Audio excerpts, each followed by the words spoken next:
kulanti wacan wanaagsan dadkaana daawanayo meel kasta oo aad joogtaan halkani waa stuudiyaheena magaalada Minneapolis gobolka Minnesota ee wadanka Mareykanka ku soo dhawaada daawadayaal waraysigan idinku soo foolay oo aad si toos ah uga daawan doontaan amaba aad wala socotaan TV-ga Kalson TV oo markaasi xaruntiisa ay tahay magaalada London waxa garabkayga midig fadhiya oo nagu soo boqday stuudiyaheena magaalada Minneapolis engineer Cabdulaahi Xasan Xaaji oo cadami loo yaqaano oo isagu dhawaan ku biiray xisbiga mucaaradka ah ee wadani engineer Cabdulaahi waxa uu kamid yahay aqoon-yahanada Soomaaliyeed ee gobolka Minnesota degan waa nin dhinaca siyaasadda ku lug leh waxa uu bartay cilmiga petroleumka ama petrolka qodistiisa waxa kale oo uu gacanta ku hayaa arrimo kale oo dhinaca ganacsiga ah Cabdulaahi bal marka hore ku soo dhaw stuudiyaheena السلام عليكم علي أدي أدب ما سنتهي سودو إنترنت ديك سودو إسي ماشي إن كالسن تي في. وياه أديك مدن إنجنير عبد الله أن كودي سؤال شو هو رئيس وان بتكون بيرتاح حسب معارض كوطني أن وما حي صوته أقول بيرتاح حسب سي وطني. مركا أن جد شوقي سومالند وأنا أركي سيدا أونلاين تلو أونلاين يو الشعب كيني نقدين شعب وبسيل أو سيد ديمقراطي معه وأحزابه وأن كدعين مالك هلا لو سمين يو مركان أركي إن حزبك وطني مدحديسا أي صور ديان وحيابها يقوم دوانان ومده أن أفير صدي ضدن بروفيسور عبد الرحمن عراق وحريران سانو سيفي عن سمان أرق ويقانا وحيابه دمع سيهاي ayaa waxaan arkay inuu yahay xisbiga kaliya ee sinaanta adigu waad ogtahay Soomaaliland dad badan oo kala duwan baa ku nool qaar badan baa waxyaabo badan taban jiray laakiin ninka sida fiican isugu keen karaya dan yarta iyo dadka oo dhan oo sinaan cadaalad ugu shaqeyn kara inuu yahay xisbiga wadani oo madaxda ka yahay Cabdiraxmaan Ciro waaye markii imka indheysay ololaha doorashooyinka iyo sida xisbiyadu ugu kala ordayaan maxaad qiyaastay xisbiga wadani maxaad ku qiyaastay in halkay gaari runtii markii loo wareysanayay wariyaasha ay wareysanayeen musharaxiinta saddexda xisbi mid walba jawaab uu keenayay qof walba wuxuu qabanayo wadanka uu qabanayo ayuu sheegayay laakiin Cabdiraxmaan Ciro wuxuu ka dawanaa sababta uu qabanayo iyo wuxuu qabanayo iyo waxa uu adeegsanayo taas oo kamid ahayd in khayraadka wadanka aan soo saarayo waayo horumar lama gaari karo haddaan dhaqaalaha aanu kor u kicin khayraadka oo petrolku ugu horeeyana oo aan ku takhasusayna markaan arkay in uu ninkani nin wada toosan ku socda uu yahay haddaba doorashada maalin walba xisbi baa lahaa oo dowladdu sameynayay dadkii aan wareystay markaan wareystana badankoodu waxa ay muuqdeen dad wadaniya markaas ayaan ku tashaday inaan xisbiga ku biiro anoo u arkaya in uu yahay xisbiga kaliya ee isku wadi kara ummadda Soomaaliland imika saan u arkay xisbiga talada haya ee kulmiye in dooruha joogay wuxuu qaban karay uu qabtay marka carabtu waxa ku maamahday ayuu waxay tirahaa yamanta waxay koonayeen waqafa ximaaru sheekh fi alaqaba يعني ضي شيخ دبر لها وحو ودي أو دان وقبل كري مركو ميل عقبات السكري أيو استاجي مركا واحد قبل كريين وحياة بدنا قبتي ما تشيله لكن ميل أنا وحكى لكل دري كرين وحياة بدنا أقوي أنا وتشيلان وحياة هاس وحنو شيء يدنا يلا الصوماليات إن أي سومالند إمك كلا قبسن تاي إن يرمو يعني دتك بدن أي هين دت دنيرة أو حبها هيسن إن يرنا أي هين دد يعني لعكتها ودنك أردن أي كبيرتي. مركز نيك السنان تأوقع من كرا دد كسيم كرا استسوق جالسين كرا وحيو بهين وقع من كرنا إن حزب جالس وطني استبدل دون كأ إن وادو براك أوباما مركز كانوا كدورني وحيبوا كده شيء change we can do that يعني وحي وان سمين كنا استبدل مركز إن دد أي سيان فرصة أو حزب جالس ay ka war doonaan oo wuxuu qaban karo ay ka sugaan waaye sidaad la socotid baa somaliland inkastoo ay dadaal fara badan muujiyeen oo kala dambeyn iyo shuruuc dadku ay markaasi ay raacaan loo sameeyey haddana weli waxaa jirta sidaad la socotidba dhibaatooyin fara badan oo ay qabyaaladu ku hayso oo musuqmaasuqu ku hayo oo sadbursi uu ka mid yahay gobolada iyo dadka kala duwanaad sheegtay in somaliland ay ka tirsan yihiin adigu waxaa tahay nin reer galbeed ama dalalkan north america wax ku bartay markaad meeshii tagtid oo aragtid corruption fara badan ama musuqmaasuq ka jira iyo qabyaalad iyo sinaan la-aan iyo cadaalad la-aan dulqaad intee leeg baad u yeelan karaysaa inaad wadankii aad markaasi kusii negaatid ood sii shaqaysatid oo dadka u dulqaadatid oo istirahay dadkii meel wanaagsan gaarsiy dulqaadkaagaas intuu leeyahay waxaa jiri jirtay muddo badan oo aan meelahan joognay oo aanan xaqiiqada ogeyn aan u malayn jiray in ay si qabyaalad aada u xun ay waddanka uga jirto dad badanna ay aaminsan yihiin oo maalmihii hore oo dhan gobollada aan ka soo jeedo iyo gobollo kale ay u haysteen in dadka qaar uun ay somaliland u dhisan tahay khaladaad badan way jireen oo labada dhinacba somaliland lafteedu madaxdeedu waxay ogaatay in iyadoo gobollada oo dhan oo dadku aanay gacanta is haysan aanay meel la gaari karin waxyaaba badan baa isbedelay waxyaabahan ku leeyahay xisbiga wadaniga waa xisbi sinaan oo dadkao dhan u siman yihiin haddaad eegtid horumar badan bay gaadhay somaliland anigu aad baan dhofdhofaa airbortka hargeysa oo weliba dee ictiraaf iyo waxbaan haysan 5 airport oo dawlado la ictiraafsan yahay uu ka wada qiimo badan yahay habka loo dhaqmayo muqdisho ma xumakeedu laakiin jabuuti oo wadan jira ah airportkooda haddaad ka degtid yani waxaad u malaynaysaa sida lagula dhaqmayo si aan caadi ahayn markii hore anigu waxaan aaminsanaa in ay jirto in soomaalidu aanay kala go'i karin maadaama somaliland loo malaynayo in reer keliya ku kooban tahay markaan sii fiirsaday aan eegay haddii aad eegtid anigu dhowr jeer xitaa waan tegey koonfur oo waan eegay haddaad reer waqooyi tahay reer kasta ahaw waxaad ku tahay marti oo kale muqdisho ha sababtoo ah iminka madaxweyne aad loo jecel yahay baa la doortay prime minister firfircoon oo isagoo aad loo ammaanayana wuu jiraa haddana waad aragtaa ila al-aankaas waxbay way ka dhamaan yani dad baa jira cadow ku ah Soomaaliya taa markaan ka gudbo haddana anigoo oo Soomaali weyn doonaya marka aan xamar tago haddaan sidaaho wax qabadka ka qayb gal muqdisho waxay noqotay caasimad burburkii ka bacdi reerka degan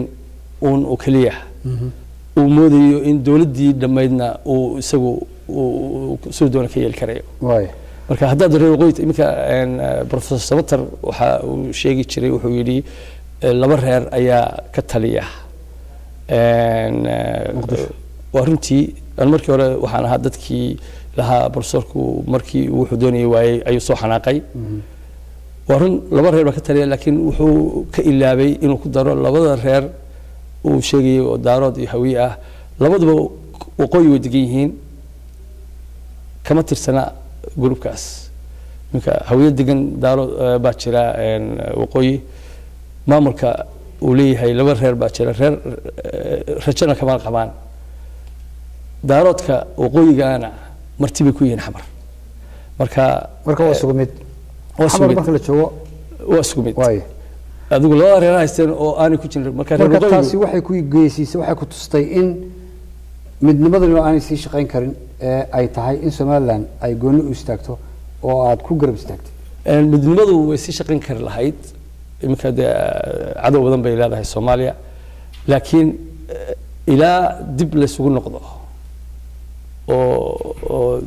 waqooyi iyo loo wada hadlo iyo koonfur mooyaane adoo reer waqooyi oo Somaliland ka gacbanayay in reer haysto iyagiina markay ogaadeen in aan isaas soconayn wax badan bay ka bedeleen marka dadka qaar wali sidii hore aaminsan way jiraan laakiin anigu waxaan aaminay in dhulkaaga aad degan tahay oo ixtiraamka ku leedahay uu ka fiican yahay inaad Soomaali weyn waa la dooni jiray aad baa loo doonayaa dadka shacabkuna way doonayaan laakiin systemka u dhisan ayaa reer waqooyiga ayaan la wadaagi karin ay u fiirsadaan ay tahay haddaad xamar tagtid shaqo kasta aad doonaysid waa inaad tagtid madaxtooyada haddaad tagtidna qof aan muqdisho ka soo jeedin kuma geynayo marka waxbarashadaadii iyo waxaagii oo dhan halkaas ka dhigaysaa laakiin Somaliland waqtigan xaadirka ah waxaad moodaa inay indhaha kala furtay horumar badan bay gaadhay oo aan cidna ku taakulaynin marka in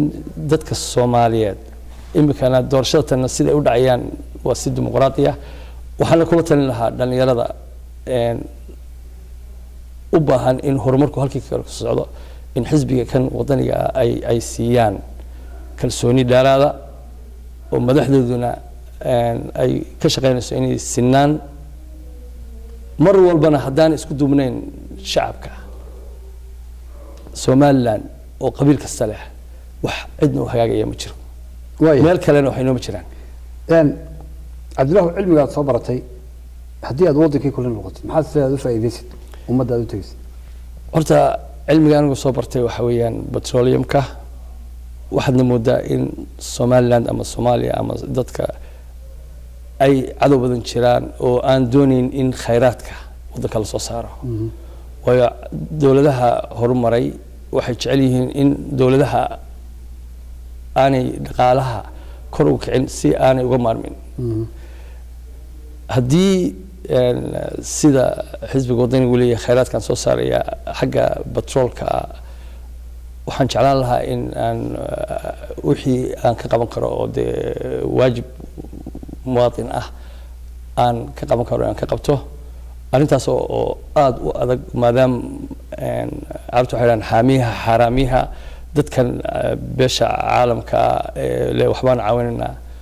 kugu caawin maayaan inaad lugahaaga isku taagtid waxay kugu caawinayaan si aad haddii joorba aad iga ugu tiirsanaatid oo siday doonaan ay ka yeelaan haddiise ay cadaalad jir lahayd oo petroolka Soomaaliya anigu waxaan ogahay in meelaha ugu petroolka badan caalamka uu yahay dadkuna ay yihiin dadka ugu saboolsan haddii petroolka loo soo saari lahaa anigu barnaamijyo badan oo aan ka akhriyay iyo qoraallo ay shirkado baaritaanka sameeyay petroolka ay sameeyeen aan ka eegay waxa ay muuqata 300 oo milyan oo dollar ceel ku yaala Somaliland maalintii 300 oo milyan oo dollarna magaalo dhan bay ka dhigi kartaa casri oo magaalo haddii maalin kasta magaalo la dhiso Somaliland dee dhowr bilood ka bacdi waxay u dhismayaan si casri ah sida Dubai oo kale waaye dadkaas maslada waa dad wax qabsan karaya oo bari ka maalin haddii xisbiga imka taageersan tahay uu guuleysto aad waxyaaba aad hamiga iyo niyadda aad ku haysid in ay gaari karayaan haddii ay isbiirsadaan oo gacmaha isqabsadaan oo ay isku talo noqdaan maxaad oran lahayd horta Soomaalidu waa dadka ugu caqliga badan iyagoon waxba barasho badan haysan ay arkaysaa inay wax walba ay qaban karaan tacliintuna natiijooyinkii ka soo baxay bariga dhowto waxaa la ogaaday in ay hoos u dhac ku dhacday haddii xisbiga kan ay waxyaabaha ay ballan qaadeen waan u maleynayaa in ay sameynayaan ay ku dhaqaaqaan tacliinta ugu horeysa dhaqaalaha wadanka oo la soo kiciyo ku xigta haddii intaas oo dhan la qabto horumar aan caadi ahayn bay Somaliland gaaraysaa marka aad waxaan u jeclaan lahaa in qof walba uu ka waantoobo inuu qof ku doorto qabiil ama qof jeclaysi uu eego qofkaas waxyaabaha uu ballan qaaday iyo waxyaabaha uu shiidi waan samaynayaa in lagu sii daayo waayo xisbiga kulmiye wax ma qaban karaan intaan ka badan ma qaban karaan way dadaaleen wax way qabteen haddiise dadkoo dhan yani qof kasta hadduu gurigiisa ka fikiro imika baahi badan baa taala Somaliland sicir barar baa jira waxay u baahan yihiin dawlad dhaqaalaha soo kobcin karta haddii qofkii meel loo dhiibo maaliyadda oo kale intaanu wixii isagu siyaabo ku takrifaro dadkii waxba uma yaalin wadooyinka waa taqaanaa Somaliland wax yar bay u baahan tahay waxay u baahan tahay dad daacada oo niyadoodu tahay in ay jidadka in la sameeyo waxbarashada caafimaadka caafimaadku uu liitaa waxa oo dhan dhaqaale u baahan yihiin marka waxbarashadoo kale markaad eegtid 1000 jaamacadood baa ka jira Somaliland oo arday fara badan oo kumaan kumid ay ka soo qalin jibiyaan sanad kasta waxbarashada xagee la aadaa waxbarashada anigu waxaan ogahay natiijooyinkii soo baxay maalintii dhaweyto in dadka badankoodu ay ku dhaceen taas waxay ku tusaysaa in way dadaalayaan Somaliland way dadaalaysaa dawladdu waxay qoon kartaa laakiin dawladdu ilaa dhaqaalaheedu uu soo kabco tayo ma yeelan waxbarashada iyo dadkii mas'uuliyiinta ah loo dhiibay qaar badan ayaa wax lagu tuhmayaa in ay wax lunsadeen waa in uu jiraa system hanti dhowr ah oo qof walba meeshii loo dhiibay uu siday tahay uga soo baxo anigu de horta xisbiga wadani magaciisa kuma hadli karo laakiin waxaan dadka ka codsan lahaa in ay chance siiyaan oo ay u daayaan talada waaye injineer Cabdillah hadaan su'aal kale ku weydiiyo xisbiga wadani oo kale madaxdiisa iminka laga yaabo inay daawanayaan ama ka daawanayaan talooyin maxaad u haysaa soo jeedinahay waxaan u hayaa in waxyaabaha u ballan qaadeen aad wadanka u qabataan in aad iyo aad uga taxadirtaan waxyaabo badan baa jira oo iminka berigii dhowtaan kasoo degay airportka Mareykanka nabadgelyo ayay ku ammaantahay Somaliland aniga markaas dhowr jeer baan soo degay intii uu madaxweynahan Trump uu joogay mar hadda Soomaaliya tahay waa lagu leexinayaa su'aasha lagu weydiinayo waxa lagu oranayaa xagaad ka timi haddaad tiraahid Muqdisho ka imi for sure saacad baa lagu haysanayaa waxa lagu weydiinayaa shabaab iyo waxaas haddaad tiraahid Puntland ma ka imi in yar baa lagu weydiinayaa xagaad ka tagtay xagaad ka tagtay meelaha ma tagtay haddaad tiraahid Hargeysa ka imi shandada qaado albaabka galbeed marka caalamku way u jeedaan in horta nabadgelyo jirto marka anigu waxaan kula talin lahaa xisbiga wadani aan u soo noqday shacabka in ay doorasho galaan oo codkooda dhiibtaan nabadgelyadana ka shaqeeyaan way hadii Somaliland ama xisbiga imika aad ku biirtay ee wadani ayba dhacdo inay guuleystaan ayba dhacdo inay ku tixgelin waayaan aqoontaada kartidaada iyo xiisaha aad xisbiga u qabtid inta soo tixgelin waayaan malaga Cabdillah in adiguna sidii professor Samatar oo kale ay tiraahdo dana mar kale Somaliland goosashadeeda iyo goon istaageeda waxba kama jiraan ee midnimada Soomaaliya iyo Muqdisho ayaan darbay ma anigu marka aan xisbiga wadani ku biirayo uguma biirin inay aniga waxay qabtaan ama anigu aan doonayo haddaan wax ka doonayna inta meesha tago baan waxaan u qaban karo aan ka qaban karaa marnaba professor wuxuu uu sheegay waxa ahayd wax runa wuxuu yiri laba baacanka ka taliya runtii marka inaan halkaas koonfur waxba ool buu sheegay anna waxaan ku darayaa in waqooyi oo dhanba aan waxba ool way aan ku sii gabagabadii iyo kelmadaada waxaad u soo jeedin lahayd dadka ku daawanaya ee reer Somaliland gaar ahaan xisbiga aad iminka ku biirtay xisbiga wadani dhalinyarada haweenka iyo mas'uuliyiinta maxaad u soo jeedin lahayd injineer Cabdillah waran lahayd waxaan oran lahaa in yar baa ka haray doorashada